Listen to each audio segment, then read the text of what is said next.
Dear, basically जो हमारा ये टॉपिक है, ये हमारा टॉपिक है मोनोक्लोनल एंटीबॉडीज। ठीक, ये हमारा टॉपिक है मोनोक्लोनल एंटीबॉडीज। तो इसमें क्या है कि जो मोनोक्लोनल एंटीबॉडीज है, तो ये हमारा टॉपिक है। ये तो ठीक है, अपनी जगह ये टॉपिक है, लेकिन इसको जानने से पहले क्या होगा कि हमको ये जानना जरूरी होता है कि एंटीबॉडीज होती क्या है। तो अगर हम बात करें एंटीबॉडीज की, जब आप लिखना नोट्स बनाना है इसका ना, तो आप यही से शुरुआत करना, ये स्लाइड नंबर 2 से ही स्टार्ट करना आप, ठीक है। वो एंटीबॉडीज को डिफाइन मत करना, यही से स्टार्ट कर देना।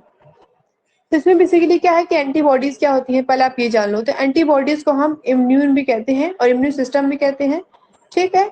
और साथ ही साथ जो एंटीबॉडीज होती हैं आपकी दो तरह की होती हैं, एक बी सेल होती है और एक टी सेल होती है। तो जो बी सेल होती है आपको बोन मैरो में पाई जाती है, और जो टी सेल होती है आपके थायराइड ग्लैंड में पाई जाती है, ठीक। अब जो बी सेल होता है और टी सेल होता है, ये दोनों क्या काम करते हैं, तो ये दोनों जो है एंटीबॉडीज को सिक्रेट करने का, एंटीबॉडीज को प्रोड्यूस करने में ये हेल्प करते हैं। और साथ ही साथ क्या होता है कि जो ये आपके बी सेल और टी सेल होते हैं, ये आपके हीमोग्लोबिन का भी फॉर्मेशन करते हैं, ठीक। Antibodies as well as haemoglobin दोनों का ये फॉर्मेशन करते हैं, ओके। एंटीबॉडीज होती क्या है, तो एंटीबॉडीज वो होती है जो हमारे बॉडी को प्रोटेक्ट करती है बाहरी एजेंट से, ठीक। जैसे कि अगर कोई डिसीज हो रहा है, तो पहले क्या होगा कि जो एंटीबॉडीज है वो फाइट करेगी उससे, ठीक है। समझो एक तरह से हमारे अंदर जो सोल्जर्स प्रेजेंट होते हैं, जिसको हम बोलते हैं WBC। WBC जानते हो ना, तो व्हाइट ब्लड सेल होता है, WBC होता है तरह के सेल्स को प्रोड्यूस कर। पहला होता है बी सेल, दूसरा होता है टी सेल। और जो ये दोनों बी और टी सेल्स होते हैं, ये दोनों सेल्स जो होते हैं क्या काम करते हैं, तो ये जो है ये एंटीबॉडीज और सिक्रेशन का काम करते हैं। बी सेल जो होता है बोन मैरो में प्रेजेंट होता है, और टी सेल जो होता है थायराइड ग्लैंड में प्रेजेंट होता है। बेसिकली इनका रोल क्या होता है, एंटीजन को प्रोड्यूस करना। और एंटीजन का क्या रोल होता है, एंटीजन का ये रोल होता है कि अगर कोई बाहर का एजेंट है, ठीक, कोई बाहर का एजेंट आके बॉडी को इफेक्ट कर रहा है, हार्मफुल कर रहा है, तो उनसे वो फाइट करके बॉडी को प्रोटेक्ट करेगा, ठीक। समझो एक तरह से हमारे शरीर के ये व्हाइट सोल्जर्स होते हैं, एक आर्मी हमारे शरीर की है, जो बाहरी के जो टेररिज्म होते हैं, टेररिस्ट होते हैं, उनसे लड़ने के लिए हेल्प करते हैं, ठीक है। चलो, ये हो गया। अब हम बात करते हैं, तो मोनोक्लोनल एंटीबॉडी आपको एक वर्ड से ये क्लियर हो रहा होगा मोनोक्लोनल एंटीबॉडी से, कि बेसिकली यहाँ पे उनकी बात चले कि होमोजीनियस। देखो बेसिकली होता है मोनो मतलब होता है एक सिंगल, और क्लोनल मतलब सिंगल क्लोन। तो ये जो बॉडी होती है, जब इसका प्रिपरेशन होता है, तो जब लैब में इसको प्रोड्यूस किया जाता है, इसका लैब में प्रिपरेशन होता है, तो उस समय क्या होता है कि इसका अलग से एक सिंगल इसका प्रिपरेशन किया जाता है। और इसलिए किया जाता है एक आइडेंटिकल प्रोटीन सीक्वेंस, ठीक है। जब इसका कहते हैं खुद से मतलब जाने जो प्रोटीन सीक्वेंस है जिसको लगाना है, जिसकी कमी हो गई है, जिस सीक्वेंस की, जिस आइडेंटिकल क्या कहते हैं, आइडेंटिकल मतलब एक जैसा, ठीक है।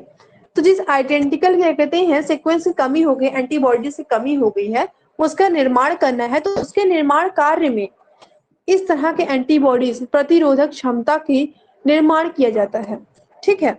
इससे क्या होता है कि एक ही तरह का अगर वही सेल है, तो उसी सेल से दूसरी सेल का निर्माण किया जाता है। इससे क्या होता है कि वो जो सेल है, वो जो कोशिका है, वो जो सेल है, वो क्या काम करती है कि वो सेल क्या कहते हैं, आपकी जो रिकॉग्नाइज्ड है, रिकॉग्नाइज्ड मतलब होता है जो जाने पहचानी जगह, रिकॉग्नाइज मतलब होता है पहचानना।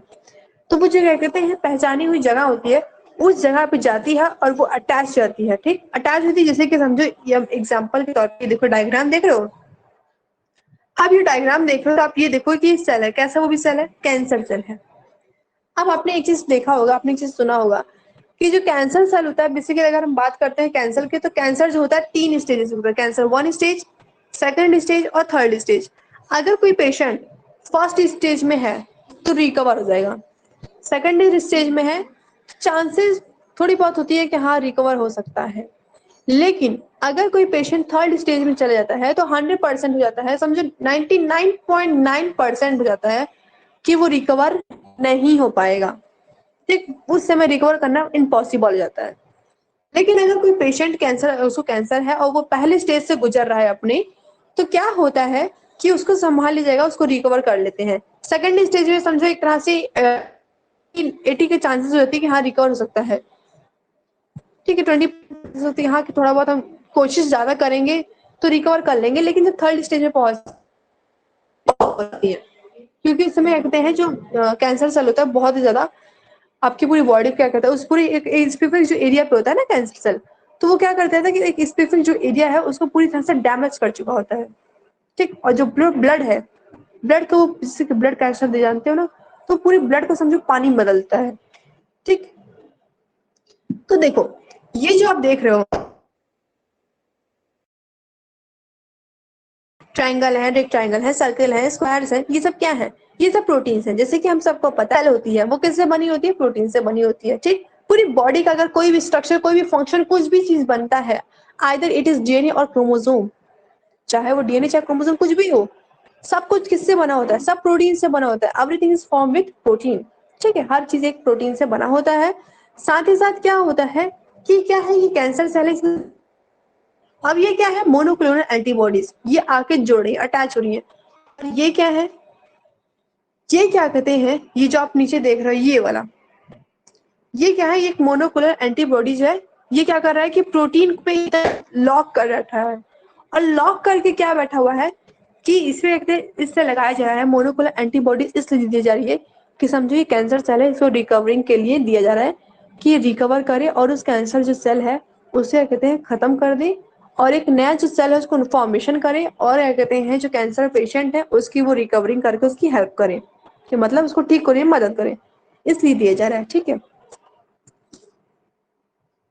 और हम बात करें इसकी, तो और हम बात करें, अभी हम देखो बताएंगे भी कि कहाँ पे आप मतलब नोट्स जब बनाना तो कितना बनाना, क्योंकि डियर मैं उतना ही सिर्फ नोट्स बताऊंगी आपको बनाने के लिए जितना आप लिखो। मैं कहानी नहीं बताऊंगी, कहानी बैठ के पढ़ लिए, एग्जाम में गए तो फिर कुछ नहीं, एकदम साफ साफ दिमाग में एकदम घूम रहा है, कुछ समझ में नहीं आ रहा, इतना नहीं। मैं एक सिर्फ आपको नोट दूंगी, वही नोट्स आप सिर्फ लिखना एग्जाम में, बस उतने से आपका काम हो जाएगा। कहानी मत, हाँ समझाने के लिए मैं आपको पूरा एक्सप्लेन कर रही हूँ, ब्रीफ क्या एक्सप्लेन करूंगी, बट नोट्स मैं उतनी प्रोवाइड करूंगी जो आप एग्जाम में लिखो बस, ठीक। एक्सप्लेनेशन पूरा करूंगी, नोट्स कम दूंगी।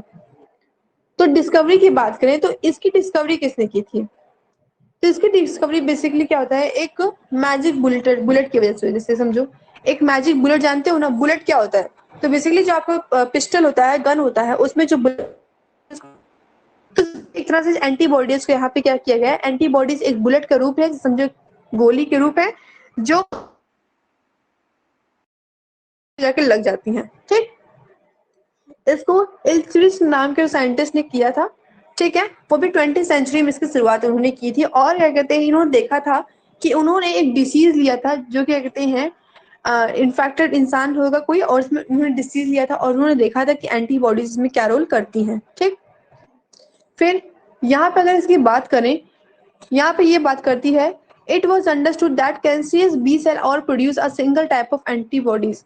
तो यहाँ पे ये बताता है कि जो कैंसर क्या कहते हैं बी सेल होता है, ये क्या कहते हैं, ये क्या काम करता है, एक ये अलग तरह के एंटीबॉडीज को प्रोड्यूस करता है, ठीक। और वो कैसे एंटीबॉडीज है, पैरा प्रोटीन, कैसा है वो, पैरा प्रोटीन।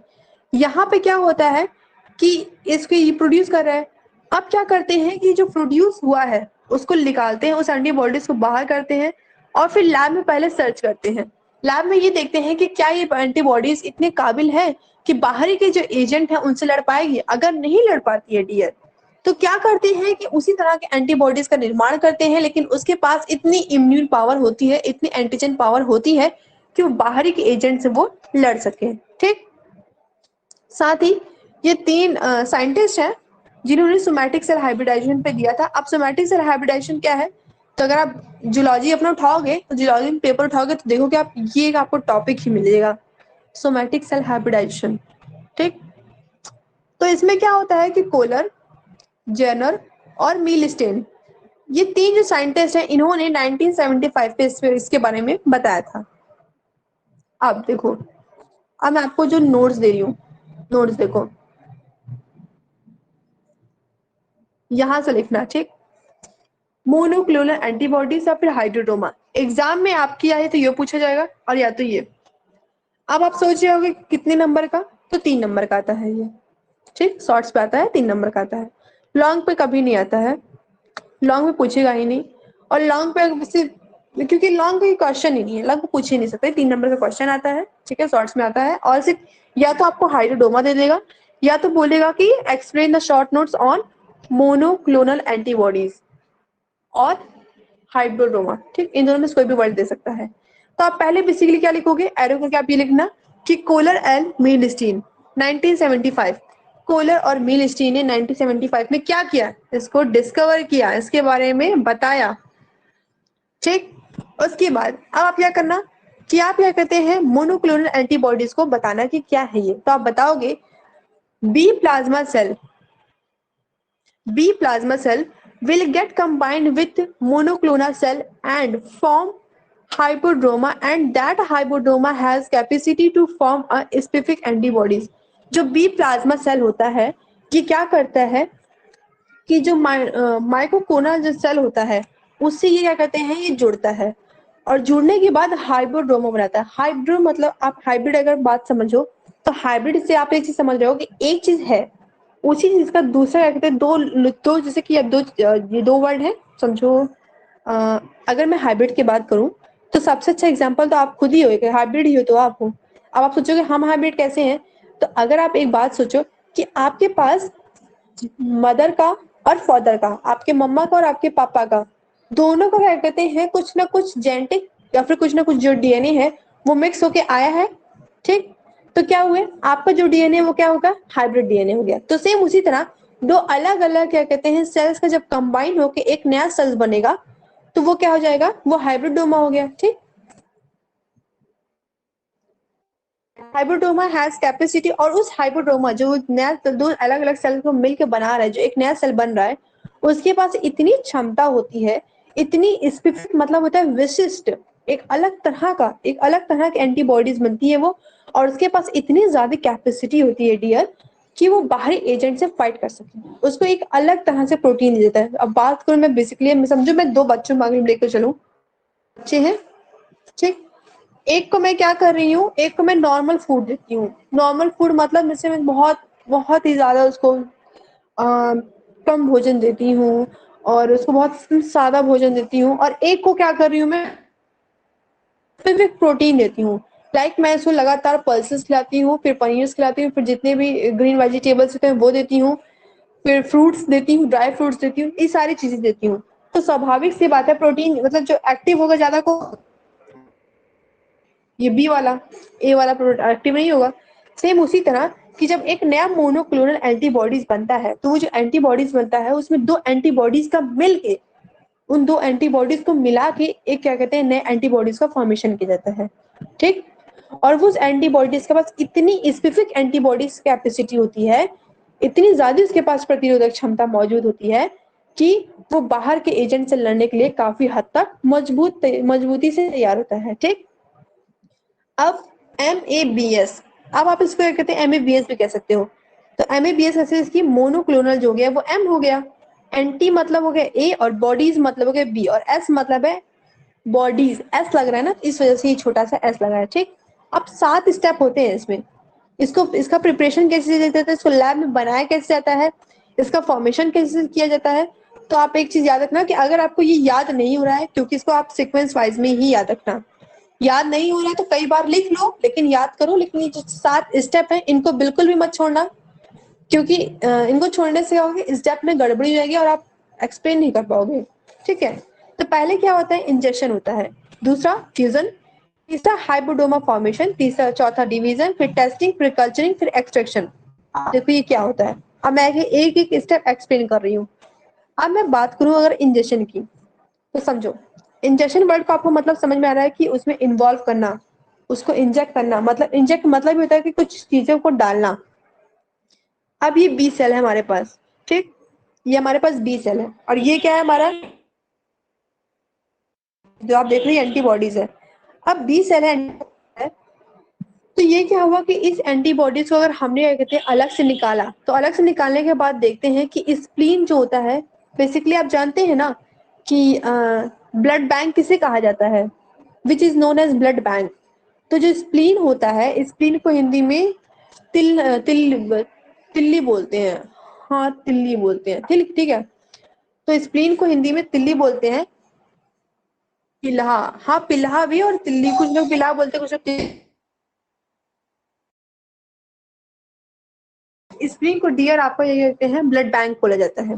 स्प्लीन में बहुत सारे एंटीबॉडीज प्रेजेंट होते हैं। ठीक, अब ये क्या हुआ कि स्प्लीन है। अब इसमें जो ये जो इसमें देखेंगे, इसको हम लैब में देखेंगे तो हम ये देखेंगे इसमें काफी सारे एंटीबॉडीज प्रेजेंट है। अब ये जो एंटीबॉडीज प्लाज्मा सेल है प्रेजेंट है, इसके साथ हमने किसको जोड़ा है, हम जोड़ रहे हैं मायोक्लोमल सेल्स को। ठीक, मायोक्लोमल सेल्स को और ये प्लाज्मा सेल्स को, इन दोनों सेल्स को मिलाने के बाद हमारा क्या बनता है। ठीक, जब इन दोनों सेल्स को हम मिलाते हैं कि हमने एक अच्छा सेल लिया और जो हमारे पास पहले से पुराना सेल था वो, उन दोनों को हमने क्या किया, मिक्स किया लैब में। ठीक, मिक्स करने के बाद हमें एक तीसरा सेल बनाया, उस सेल का नाम है हाई सेल। अब देखो, अब आप सोच रहे होगे कि हमने पुराना सेल क्यों लिया। तो डियर, हमने पुराना सेल इस लिया क्योंकि हमें पता भी तो होना चाहिए ना कि हम जिसका सेल ले रहे हैं, जिसपे हम इसको इंजेक्ट कराएंगे, जिसमें हम इसको देंगे, उसके पास क्या क्या क्वालिटीज हैं, उसको कौन कौन सी चीजें। क्योंकि आप देखो, आप एक चीज आपको पता होना चाहिए कि हर किसी का ब्लड ग्रुप एक जैसा नहीं होता है। अब जैसे कि हम ही इतने लोग हैं, तो क्या पता समझे मेरा बी पॉजिटिव है, अब इनमें किसी का नेगेटिव हो जाए, किसी का ए पॉजिटिव, किसी का फिर से बी पॉजिटिव हो जाए, ठीक है, फिर ए बी पॉजिटिव हो जाए, फिर बी नेगेटिव हो जाए, तो कोई नहीं जानता है। ठीक है, तो क्या होता है कि उस हिसाब से हम देखना पड़ता है कि हम जिसका ले रहे हैं, जिसके लिए फॉर्मेशन कर रहे हैं, जिसको हम ये देने वाले हैं लैब के थ्रू, एंटीबॉडीज हम उसको दे रहे हैं, तो उसके पास उसका कौन सा सेल है, उसके सेल में क्या क्या कमी है, फिर उसके सेल को कौन कौन सी रिक्वायरमेंट की नीड है, तो ये सारी चीजों को देख के इसको फॉर्मेशन किया जाता है। ठीक, तो ये जो हाइपोड्रोमा सेल होता है, ये दो सेल से मिलकर बनता है। पहला होता है प्लाज्मा सेल, दूसरा होता है माइक्लोमल सेल। ठीक, अब ये क्या होता है कि इस प्रोसेस से गुजरता है। अब आप अच्छे से जानते हैं कि मिटोसिस प्रोसेस मतलब कि जैसे कि अगर एक मिशन करेगा। ठीक, तो जब ये क्या होता है कि मिटोसिस सेल के होने के बाद क्या करता है, ये मोनोक्लोन्स बना। मोनोक्लोन्स मतलब अलग अलग क्लोन्स बनाएगा। जैसे क्लोन्स वर्ड ही होता है, क्लोन्स मतलब होता है अलग अलग, मतलब क्लोन मतलब होता है इकट्ठा, एक मतलब एक गुच्छा, तो अलग अलग गुच्छा बनाएगा। ठीक, मोनो मतलब अलग अलग, तो अलग अलग क्या कहते हैं, क्लोन्स बनाएगा। इन क्लोन्स में क्या होता है कि जब इन क्लोन्स को हम देखते हैं लैब में और अच्छे से देखते हैं माइक्रोस्कोप से कैसे कैसा बना, तो हम देखते हैं मोनोक्लोन्स एंटीबॉडीज का फॉर्मेशन हुआ। ठीक, आप देखो, आप ये कैसे आप देखोगे कि जो हाइपोड्रोमा सेल था, ये मिटोसिस प्रोसेस हुआ। मिटोसिस प्रोसेस होने के बाद क्या हुआ कि मोनोक्लोन इससे बनाया, मतलब दो दो एंटीबॉडीज एक साथ रखे थे। अब ये मिटोसिस प्रोसेस हुआ है, तो आपको पता होना चाहिए कि आगे चल के सिर्फ एक सिंगल सिंगल सेल्स देगा। अब यही जो सिंगल सिंगल सेल्स दे रहा है, इन सिंगल सिंगल सेल्स को हम बोलेंगे मोनोक्लोन एंटीबॉडीज। ठीक,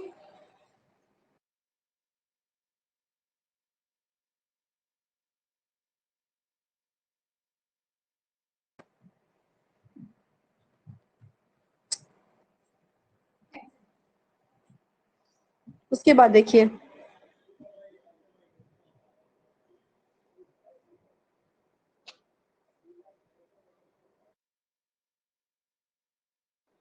देखिए the advent of hybridoma technology. ये जो हाइब्रिडोमा टेक्नोलॉजी है, अब इसको तो हमें पता है कि किसकी वजह से पॉसिबल हुआ है, तो कोलर और मिलस्टेन जो साइंटिस्ट हैं उनकी वजह से हुआ है। ठीक है, इन्होंने ये सोचते हैं क्या किया है, इस टेक्नोलॉजी को निर्माण किया है। तो ये क्या बताते हैं, ये कहते हैं कि इस टेक्निक के जरिए, इस टेक्नोलॉजी के जरिए हम एक बड़ी क्वांटिटी में, बड़ी मात्रा में एंटीबॉडीज को हैं निर्माण कर सकते हैं। और कैसे, हाई प्योरिटी, मतलब हाई प्योरिटी के साथ, मतलब बहुत उसको सुरक्षा के साथ बहुत अच्छे से उसको निर्माण कर सकते हैं। साथ ही साथ specificity for a single on an antigen. देखो यहाँ पे क्या होता है, बेसिकली समझो कि ये अगर इस सेल से आप ये देखो सेल, ठीक है, ये आपका बी सेल हुआ और ये, अब हमको पता है कि जब हम बी सेल को और मोनोक्लोन सेल को बनाते हैं, जैसे कि इसको बी सेल भी बोलो, चाहे आप इसको प्लाज्मा सेल बोलो, ठीक, चाहे आप इसको स्प्लीन बोलो, तो बेसिकली आप बी सेल या फिर प्लाज्मा सेल बोलना, स्प्लीन जो होता है इसमें काफी सारी चीजें आ जाएंगी एक साथ। तो जब प्लाज्मा सेल माइक्लोन सेल बनाते हैं तो क्या हुआ, हमारा हाइपोड्रोमा हुआ, ठीक, ये हुआ। उसके बाद आप फिर क्या देखेंगे कि ये कैसे प्रोडक्शन हुई, तो आप जान गए। एक चीज जान लो कि जो माइक्लोमा होता है और लेम्फोसाइट होता है, तो जो लेम्फोसाइट होता है वो यूज करता है, जबकि जो माइलोमा होता है वो हाई होती है एंटीबॉडीज को प्रोड्यूस करने की। इन दोनों का जब मिक्सचर हुआ तब इस तरह से हाइड्रोमा बना, ठीक। और जब इनका मिक्सचर होके बनता है तो एक high level, major high level का एंटीबॉडीज प्रोड्यूस, ठीक है। उसके बाद अब टेक्निक तो हम वहां तक देखे थे। अगर हम एक बात करें एग्जाम्पल, क्योंकि हम अगर पढ़ रहे हैं और हम किसी चीज को एक्सप्लेन कर रहे हैं, एक्सपेरिमेंट कर रहे हैं, तो हमारी बात तब तक नहीं मायने रखेगी जब तक हम उसको theoretically as well as experimentally proof नहीं कर देते। तो इसलिए हम एक एग्जाम्पल देते हैं। एग्जाम्पल के तौर पे हमने क्या लिया कि हमने एक चूहा लिया, ठीक, हमने एक चूहा लिया। इसमें क्या किया कि हमने इंजेक्शन से इसको इंजेक्ट किया। अब इसमें क्या किया कि हमने जो बनाई थी हाइड्रोडोमा, जो मतलब सेल्स को बनाया था, क्या किया कि उसमें पहली बात तो हमने बेसिकली हम क्या करते हैं, चूहा को लेते हैं, चूहे को रखते हैं, इंजेक्ट करके उसमें से एंटीजन उसका निकालते हैं। एंटीजन क्या, खून ही निकाल दो एंटीजन निकल जाएगा। तो चूहे से हम उसको खून निकालते हैं। खून निकालने के बाद हम क्या देखेंगे कि यहाँ पे उसमें एक बी सेल, क्योंकि अगर ब्लड निकल रहा है तो बी सेल टी सेल तो मिलेगा ही मिलेगा। और साथ ही साथ हमने क्या किया कि जो माइक्लोमा सेल्स को क्या कर दिया, मिक्स कर दिया। मिक्स करने के बाद हम क्या देखते हैं, fusion of B cell and myeloma cell. जब बी सेल और माइक्लोमा सेल एक सेल एंटीबॉडीज बनाए, और वो जब एंटीबॉडीज एंटी क्या की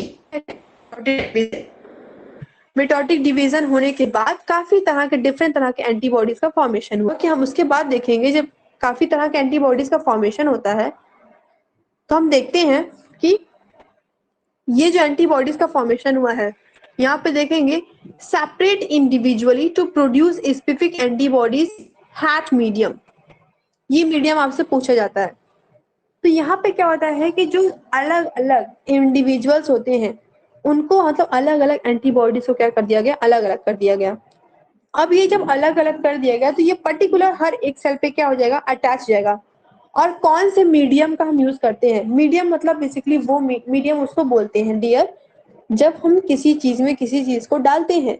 जैसे कि अगर हम कोई टिश्यू कल्चर करते हैं, ठीक है, हम किसी पेड़ पौधे पर आते हैं तो उसमें हम जो मीडियम यूज करते हैं, तो जैसे कि ग्लाइकोप्रोटीन मीडियम हमने यूज किया। मीडियम मतलब एक तरह से समझो जैसे कि आप जब प्रैक्टिकल लैब में जाते हो, करने जाते हो, कटिंग वटिंग करते हो, तो स्टेन्स डालते हो ना, जैसे कि सैफरीन आप डालते हो कि ना, रेड कलर का होता है। तो वो क्या होता है आपका एक तरह से, वो तो हो गया। उसके बाद जब उसको आप पानी में रखते हो कि उसका क्या कहते हैं, थोड़ा सा जो सैफरीन अगर डार्क स्टेन हो गया है तो लाइट स्टेन करने के लिए आप उसको पानी में भिगो देते हो कि थोड़ा सा लाइट हो जाए आपका। तो वो क्या हुआ कि आपने वाटर को एक मीडियम बनाया। सेम उसी तरह ये जो हैट होता है, ये इसमें एक सेल्स रख दिया, उसमें क्या होते हैं, सेल्स होते हैं कि वो एंटीबॉडीज मतलब सेल्स जो होती हैं उन पे एंटीबॉडीज क्या होती है, अटैच जाती हैं। और कौन से मीडियम में होता है ये, तो हैट मीडियम के तहत होता है ये।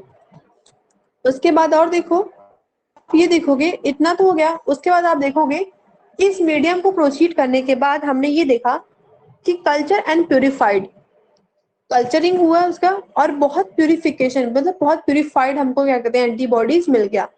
अब वो जो एंटीबॉडीज मिलती हैं वो कैसी एंटीबॉडीज मिली, मोनोक्लोनल एंटीबॉडीज। तो बेसिकली आप देखो तो एक चीज आप नोटिस की होगी कि कुछ नहीं है, दो मतलब एक हमने 20 क्या कहते हैं, 20 सेल को मोनोक्लोनल एंटी सेल से मिलाया, जोड़ने के बाद हमको फिर हाइड्रोमा सेल से हमने कहते हैं मिटोसिस प्रोसेस से वो गुजरेगा, मिटोसिस सिंगल क्लोन बनाएगा।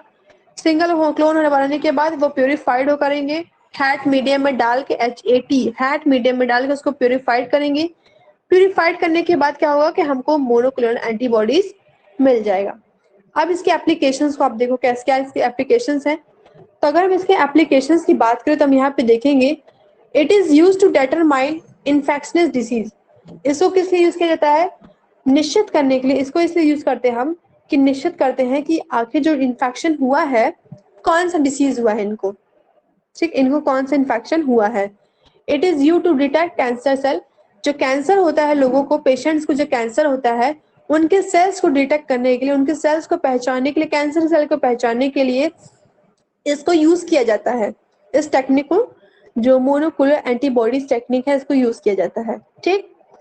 वो भी कौन से सेल होते हैं, कैंसर सेल का कौन सा सेल, एपिथेलियल, एपिथेलियल सेल जो होता है वो सबसे आउटर सेल होता है।